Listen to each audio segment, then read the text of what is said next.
The psychology of people who rewatch the same shows and movies. Let's just say it. Most new movies and shows are crap. Sequel number 12. Reboot nobody asked for. Another formulaic thriller that you've seen 17 times with different actors. Streaming services are pumping out content like a factory, and most of it feels like it was written by an algorithm. So yeah, you're rewatching The Office for the 12th time. And when someone asks, why don't you watch something new? Part of you wants to say, because new stuff is lazy garbage designed to fill a content quota. And you know what? You're not completely wrong. But here's where it gets interesting. Neuroscientists at UC Berkeley scan people's brains while they rewatch their favorite shows. And what they found revealed something shocking. Even when genuinely great new content comes out, the rare show that's actually well-written, original, and brilliant, millions of people still choose to rewatch Friends for the 100th time. So it's not just about quality. There's something deeper happening in your brain. Something that explains why you'd rather watch a show you've memorized than take a chance on something new, even when that new thing is actually good. The psychology of people who rewatch the same shows and movies reveals something profound about how your brain actually works. And understanding it might change how you see your Netflix habits forever. Because here's the thing nobody wants to admit. Yes, modern entertainment is often formulaic trash. But your brain's preference for rewatching goes way beyond just avoiding bad content. Let me show you what's really happening. Your brain on rewatch mode.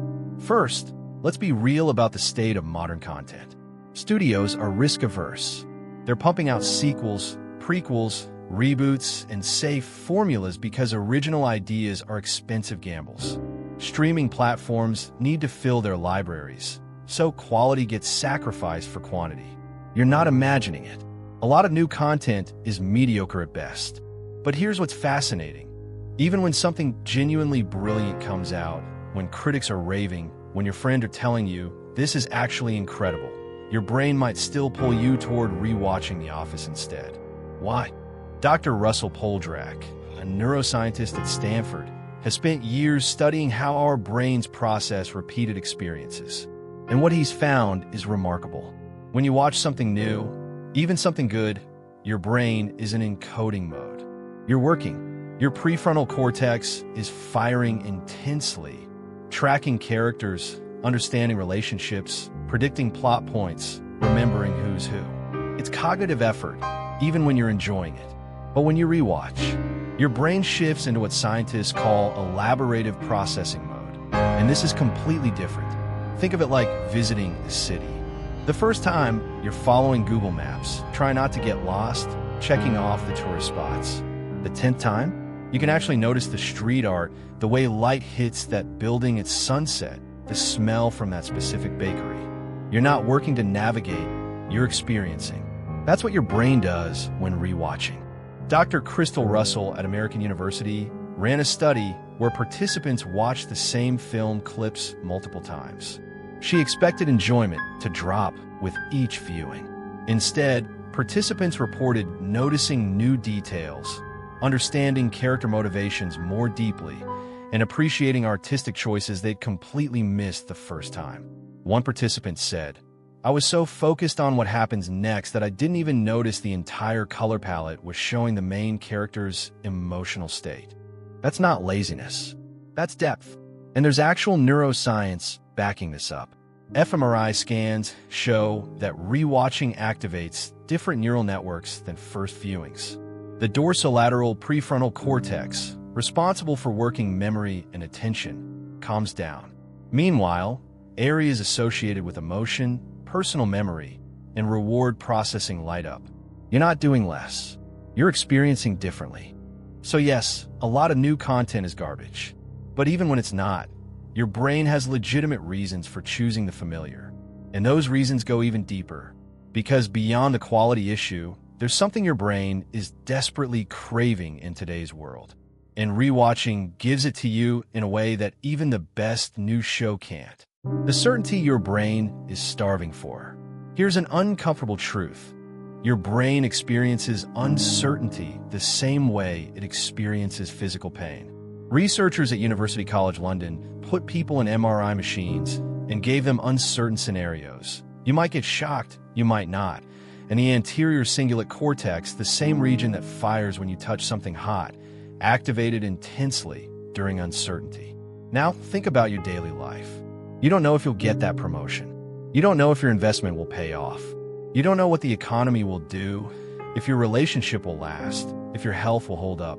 You're drowning in uncertainty every single day. And then you sit down to relax, and even your entertainment becomes another gamble. Will this new show be good? Will it waste my time? Will it get canceled after one season? Will it have a terrible ending? Even good new content comes with risk. You have to invest attention, emotion, time, and you might get burned. But when you rewatch The Office, zero risk, guaranteed satisfaction. You know exactly what you're getting. Dr. Pamela Rutledge, director of the Media Psychology Research Center, calls this predictable pleasure. And in a world where you control almost nothing, that predictability is medicine for your nervous system. Look at the data. After the 2016 election, Parks and Recreation viewership jumped 35%. During COVID lockdowns, The Office became the most streamed show despite having ended years earlier. After major disasters, people don't want new. They want familiar. It's not escapism. It's emotional regulation. Here's what happens neurologically. When your brain anticipates a positive outcome it knows is coming, it releases dopamine before the moment even happens. You know that joke lands in 10 seconds. You know that heartwarming scene is coming.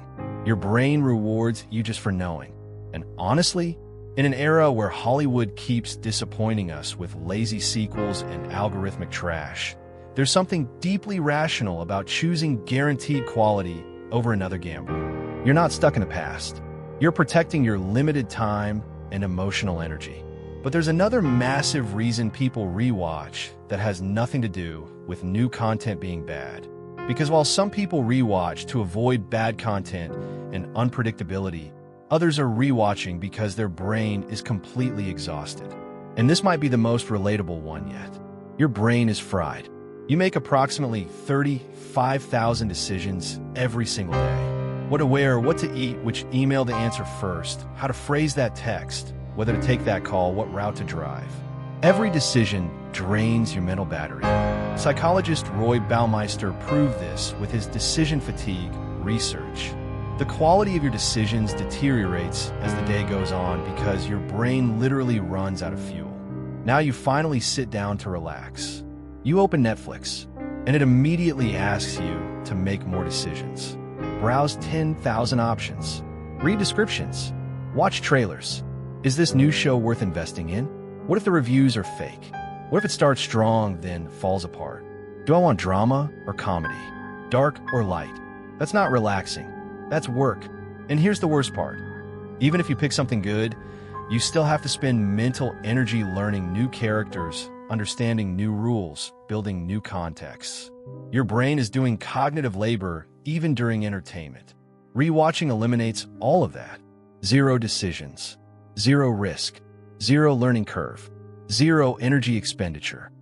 Researchers at the University of Jyväskylä in Finland found that people in high-stress, cognitively demanding jobs were significantly more likely to rewatch content than try something new during downtime. It's not about being closed-minded. It's about survival. Their brains needed actual rest, not more stimulation disguised as entertainment. Think of your brain like a phone battery. Watching something new, even something good, is running GPS, camera, streaming, and app simultaneously. Rewatching is playing a downloaded song. Same enjoyment, fraction of a drain. And in a world that demands constant productivity, there's something almost rebellious about just resting, about not requiring even your entertainment to be growth or exploration. But here's where rewatching gets even more interesting. You never actually watch the same thing twice. It's impossible. You're different every single time, and that changes the entire experience. The mirror effect. Have you ever rewatched a movie from your childhood and suddenly understood a joke that went completely over your head at age 10? Or related to a different character than you used to? Or found a boring scene absolutely devastating now? The story didn't change. You did. Dr. Crystal Russell's research found that people consistently report discovering new things in content they've seen multiple times. Not because those things weren't there, but because the viewer has fundamentally evolved. When you watch The Office in your 20s, Michael Scott was just cringe comedy. When you rewatch it in your 30s as a manager, dealing with your own workplace struggles, suddenly you see the insecurity, the loneliness, the genuine care buried under the incompetence. Same show, different you. Psychologists call this the evolving interpretation effect. Each viewing is filtered through who you've become since the last time. Some people rewatch specifically to measure their own growth. What made me cry then versus now? What do I laugh at differently? Which character do I relate to? It becomes a mirror showing you how you've changed. And there's something profound about that.